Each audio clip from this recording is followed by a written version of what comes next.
Hi guys, welcome to Exalted's Box Talk podcast. Me and Ari, we've been talking about putting this together for a while now, so we're excited to finally get it going. We're going to answer a lot of your questions on this podcast. We're also going to talk about topics that we thought are really important and things and lessons that have helped us along the way. Ari, we'll start off with a little introduction. Tell me a little bit about yourself and how you got into CrossFit. Hey everyone, my name is Ari. I got into CrossFit about 7 or 8 years ago today. It was the best and most exciting thing for me fitness-wise. I've done everything from big box gym to different sports to just try to work out on my own outside in calisthenics. And this was the first time fitness-wise and sports-wise where they came together to meet themselves at a point which was competitive, super fun, effective, and fulfilling. I was seeing actual results. I was seeing the fruits of my labors. I was performing better. I was feeling better. And most importantly, I was enjoying myself rather than just putting my headphones in, going in a big box gym, and moving a machine around. I was actually the machine with other machines in the same room and environment, pushing myself to be a better person. And the rest is history. Here we are today, still improving, still working. Awesome. My story is a little bit different. I was living in New York and I was in the hospitality industry. I was in a bad relationship. I was in a job that I absolutely hated, and I stumbled across a box and thought I was fit until I walked in there and got my butt kicked. The first workout ever was Angie, which is 100 pull-ups, push-ups, sit-ups, and air squats. Threw up twice in that workout, and it's a body weight workout. I thought I was going to crush that.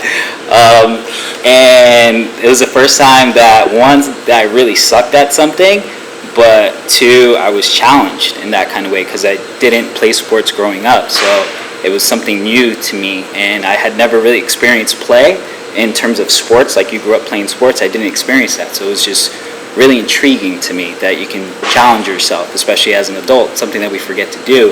And it was a really, really good box. It was Olympic level coaches, and it was like I was walking amongst titans, and I was hooked from that moment forward. And 10 years later, we're still doing this today. Love it, man. Which is pretty cool. So the first, together. Yeah, together, which is awesome. So the first topic that I wanted to cover is why CrossFit. You know, there's so many different fitness training regimes and modalities, and why did you choose CrossFit and what it's done for you, and then I'll talk about what it's done for me. Yeah, the biggest thing for me, and I tell a lot of members this and clients today, is the difference between CrossFit and other programs is it's measurable, trackable, and repeatable. Whereas, let's say you're measuring Orange Theory, you're measuring F45, you're measuring LA Fitness, there's definitely measurable, trackable, and repeatable aspects to that. However, there's limitations in the variety of what you do. The principles of CrossFit in correspondence to the Sick Fit Wellness Continuum and the way that Greg Glassman had founded the principles of it resonated with me in a way that made sense, more so than the other fitness options that are out there. And not to harp on them or diminish their value, it's definitely something that is valuable for an aspect of fitness that is cohesive to improving well-being. Fitness works. Like, we know that as trainers, as specialists, fitness works. If you get moving, if you're not moving, that is going to lead to progress, whatever that is. For this specifically, there's a collective, there's a community, there's 15,000 affiliated gyms, and that's not including the probably 5 to 10 other thousand that are not affiliated that do CrossFit. And CrossFit being constantly varied movements across broad time and modal domains in a format that's measurable, trackable, and repeatable with movement standards. So the movement standards of, okay, a squat has a full range of motion of starting with standing all the way up and then bringing your pockets below your knees, standing all the way back up again from A to B, movement completion. Whereas you would have a machine, or you would have, a lat pull down and say, cool, I'm going from A to B, and that's cool. I know I'm moving weights around, and I know I'm progressing in the amount of weight that I do, but I don't have the measurable community and standards that someone else has set. Similar in the aspect to, it's difficult for me to program something for myself because I'm going to subconsciously do something that might be in my favor, and then I'm going to talk myself out of the intensity aspect in the middle of the workout because I'm doing too much. So I have someone else telling me and directing me to do what I need to do, and it's in a format that's already been established. Taking the workout, Fran, for example, 21-15-9 of thrusters and pull-ups, I have to complete 21 thrusters, 21 pull-ups, 15, 15, 9, 9, and done. I know the movement standards associated with that. I know my ability that I had 8 years ago doing it. I could do that workout in 6 minutes 8 years ago. I could do that workout in less than 3 minutes today with the same exact movement standards. So that's like really powerful for me to say I can do that because I can specifically measure my improvements relative to me doing the same range of motion, the same weight, all the way that long ago. That's very, very tangible measurements of fitness, of improvements. So for me, I'm a very logical person, so logistically, this is just the best program. That's it. There's just nothing else. Please find me another program like this. And it's not perfect, but it is completely up to you as to how beneficial you make it. Obviously, most importantly, the environment of which you do it in, which no better than CrossFit Exalted. Yeah, absolutely. What about you? For me, it was this time around, because I did leave CrossFit for a little bit, Right. For 2 years, and I've been back into CrossFit for 5 months now. And you just got back into it coming here. Yes, just coming into Exalted. And there was no CrossFit. No, For how long before you came here? So I did the open, but cold.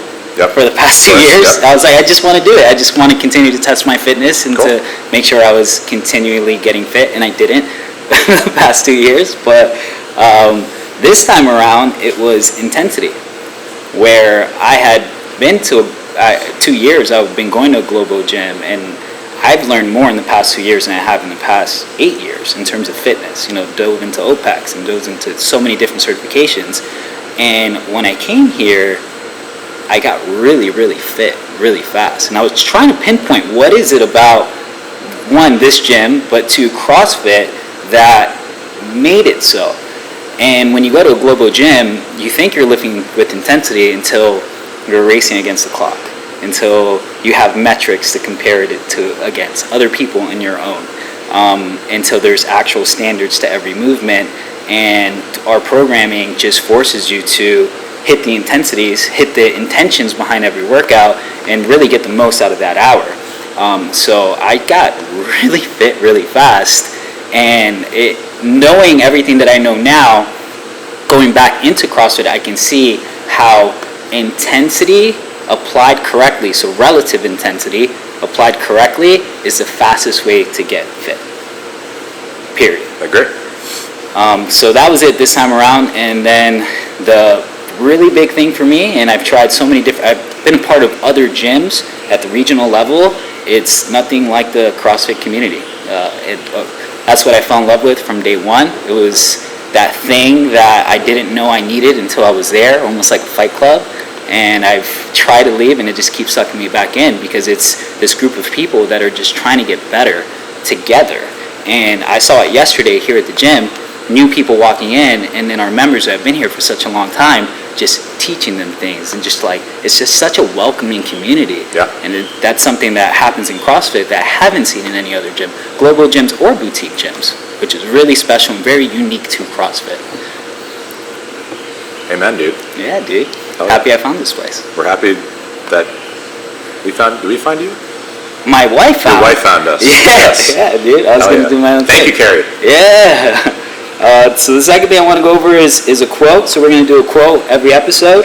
And this quote is from Hercules, and it's, "The content of your character is your choice. Day by day, what you choose, what you think, and what you do is who you become."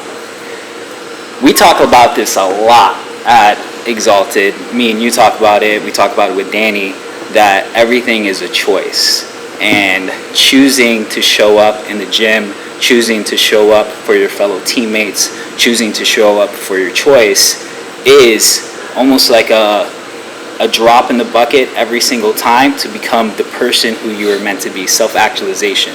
Yeah. And it's something that is inspiring. You see it, you see the coaches doing it, you see leadership doing it here, you see a lot of the members doing it here. So excellence breeds excellence, and that's a choice. There's a lot of things that are outside of our control, ton of things that are outside of our control, but you can control your effort, and you can control how you choose to how you choose to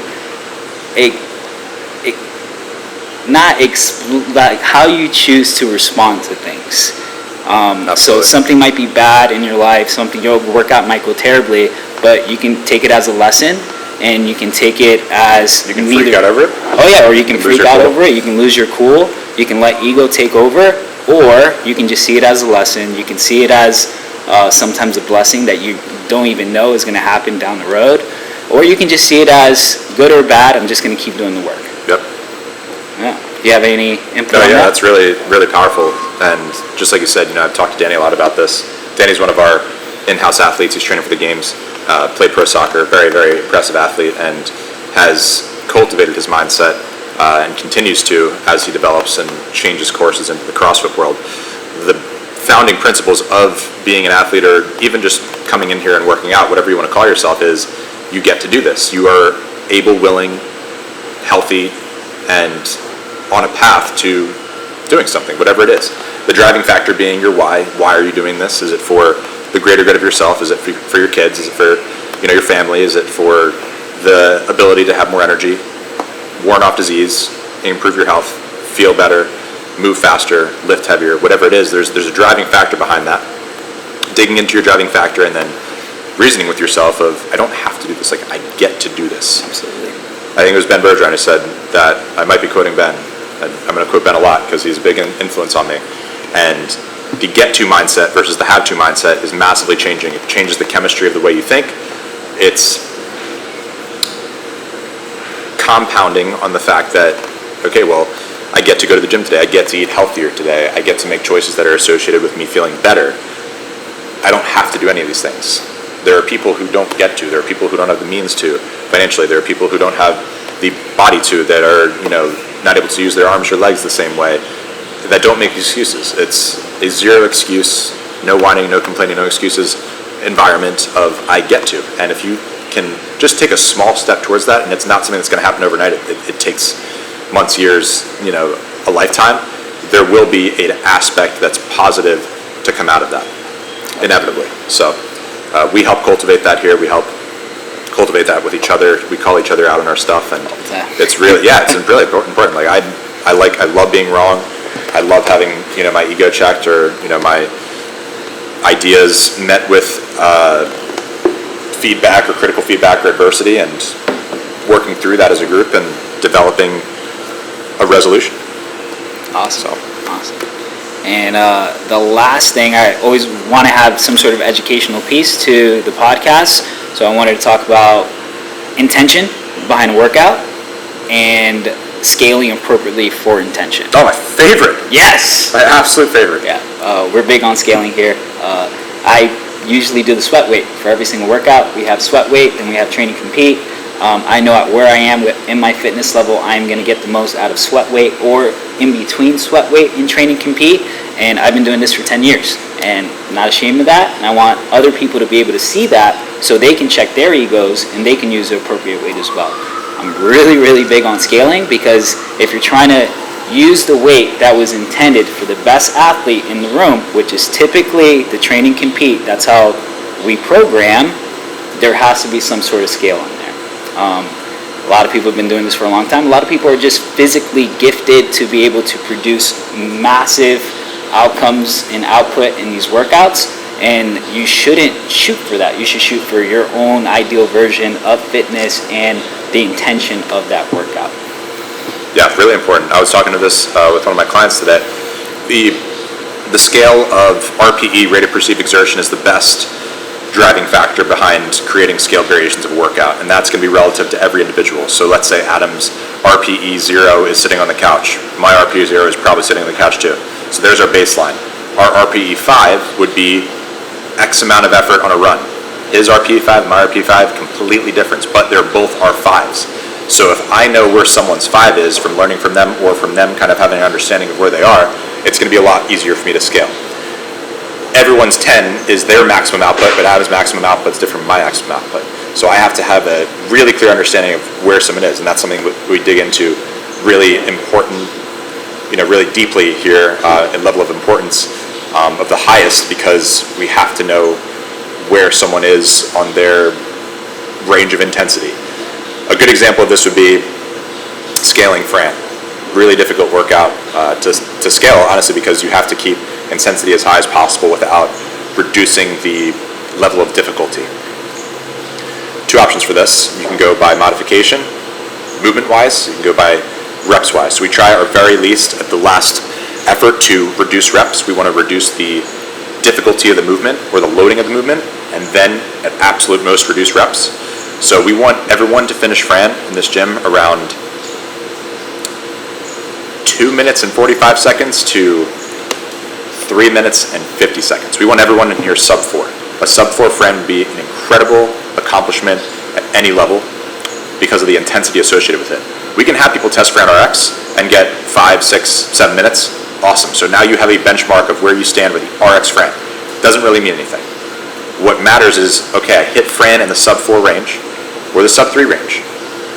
I repeat it again, maybe with a little bit more weight if I reduce loading, or with a little bit more of a difficult gymnastics variation if I reduce the level of gymnastics, and I hit that same time frame or a little bit faster. That's fitness, that's progress. And eventually, if you are to go down that path and continuously do that, and this is associated with testing other workouts and benchmarks as well, you will notice that fitness compoundingly improves across the board with all those benchmarks. Instead of just chasing, okay, let me set up for RX, I'm just going to try to get as close to that time frame as possible in RX. Might move the needle a little bit, but it's not a point of what we do. It's not drastically going to change because it's the more difficult option to choose. It's everyone around me is going RX right now. I know I can't finish it in that amount of time, but I'm consciously making the decision to not do that, what the coach said, because of my ego. And maybe I believe that I'm going to move the needle or not. Doesn't matter. I'm consciously making that decision. And I've been guilty of that in the past as well. I just will do it. I will not scale appropriately. Even doing a competitor's version of a workout, like I'm missing out on opportunities to do better, to get better, to move better. And I'm sometimes sacrificing that. So that being said, let's take 2159 thruster pull-up. Adam's going to scale this workout today. It's prescribed at 95-65. He's going to do it at 75-55, and he's going to do jumping pull-ups. Boom. He can do all the thrusters unbroken. He can do all the pull-ups unbroken. His transitions in between are going to be limited by how quickly he wants to move in between those two movements. Beautiful. He finishes that sub 4. Huge success.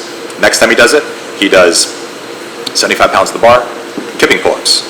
Still does it unbroken. That's a massive jump. That's a massive change from jumping pull-ups to kipping pull-ups, and he has proven his fitness. The next time he does 80 pounds or 90 pounds, and there is a step closer, and then he still hits that frame, or maybe he's a little bit too high, he goes a little bit too long on that, pulls the weight back down again, continues to practice, and this is the same again against all WODs that are measurable. Grace, Diane, Isabel, whatever you'd like to test to. So that would be my scaling spiel, which is still a work in progress and growth. Yeah.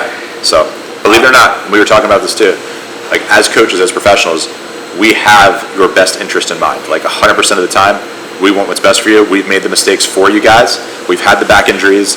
We've not scaled workouts properly. We've had the really bad days where we feel like CrossFit is just not worth it. It's so defeating. It's not meant to be that way. It's meant to be super fulfilling. Check your ego at the door, come in and have an amazing time, an amazing workout, the best hour of your day, and leave feeling good about yourself. Don't compare yourself to Joe Schmo, who's been doing this for 7 years and is a qualifier's athlete. That's just not, it's not fair to make that comparison. You don't compare yourself to a high-level CEO that's, super successful and you're just getting out of college looking for a job. There's no fair comparison. There's an amount of time trade and, dues that have to be paid between that. So however far you want to take it, however deeply you want to dive into it, there's a timeline associated with it, and there's knowledge and experience and failure that has to take place for that growth. I have a couple other things. I think you said it best. Today we had Ingrid, which is one of the Nasty Girl workouts. It's 10 rounds, 3 snatches, and 3 bar over burpees. And we had almost everyone scale the workout because it was intended to be sub 5-minute workout. 10-minute cap, didn't matter the cap, sub 5-minute workout, that's what it was supposed to be. And I think you said it best, where you never, I think you said if you go a little bit lighter, it's not like you're going to get not as good of a workout. No one ever had less of a workout by scaling. Yeah. It's impossible. Yeah. You're going to have more intensity. It's like a, you're going to move faster. And it might even hurt more because you can move it's going to hurt more. There's a 100% chance. Yeah, it's going to hurt more. And you doing this workout unbroken versus you not doing this workout unbroken, the unbroken variation is going to hurt way more. 100%. And I don't I was the same way earlier in my fitness years, but why are we rushing to hit these RX weights, to have the 300-pound clean and jerk? If fitness is for life and we're trying to do this until we're 90 years old, what's the rush? Yeah, there's a certain sense of urgency, for sure. It's the untold sense of urgency. And then sometimes you just get checked. I'll still, to this day, 7, 8 years later, just get checked so hard in a workout and feel I've never done this before. And I'll have days where I finish a workout, I'm like, I'm going to the games next year. I feel I'm the best. That contrast is beautiful, and I welcome that contrast. I like to be checked, a good amount, not too much. It's just really, it gets defeating, and then I'm like, okay, I got to pull back and scale. Like Adam took a whole week and just scaled the absolute crap out of everything. Yeah, it felt great. That's cool. That's very good. If you're not enjoying this for the aspect of you don't feel fulfilled, make a change. We tell people here, we are here to provide a service that you enjoy. If it's not enjoyable for you, you're not going to do it. Same thing with nutrition. If you don't enjoy your nutrition, you're not going to do it. So find something that you enjoy. If it's this, awesome. Do this. If it's Orange Theory, awesome. Go do Orange Theory, but do something that you genuinely enjoy. That doesn't mean that every day is going to be beautiful.